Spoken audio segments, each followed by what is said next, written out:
This week's blog is about comparative gratitude, not just gratitude, but comparative gratitude. And when we talk about that, a lot of people say, well, explain it to us. How do we use it? And it does. It puts dopamine in your system like any gratitude would. So it helps you deal with pressure.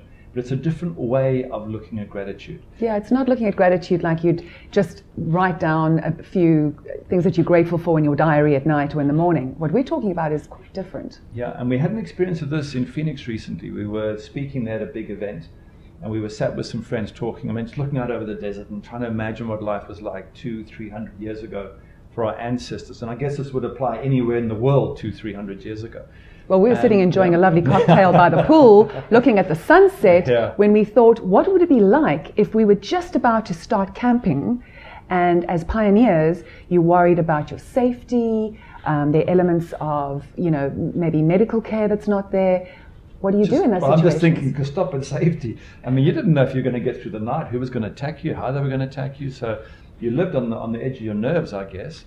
You mentioned medical. What about food? You could only eat the food that was available in season in your area. That's right. Well, I had that experience going to the shopping center the other day, just being overwhelmed at all the wonderful variety of food that there was, and the fact that it was so easy to acquire. All I had to do was drive up to the shop, go in and find whatever I wanted to. And that made me reflect back on the moment we thought about the pioneers and how difficult life must have been for them. So I was filled with gratitude at that point. Yeah, no, I mean, no running water back in those days, no regular showers, and so the list goes on. But the way you use this is by being grateful for what you've got compared to what others didn't have then.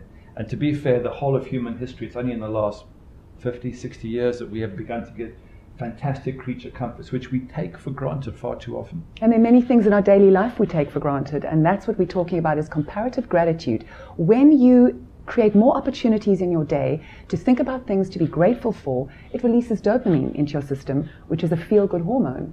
And it helps you counter the effects of pressure, because pressure will push you one way with cortisol and adrenaline. Dopamine pushes things back. So if you want to know more about gratitude, reframing, and in fact all the 5 principles of great, just go to our website, successunderpressure.com, and contact us. We look forward to hearing from you. See ya.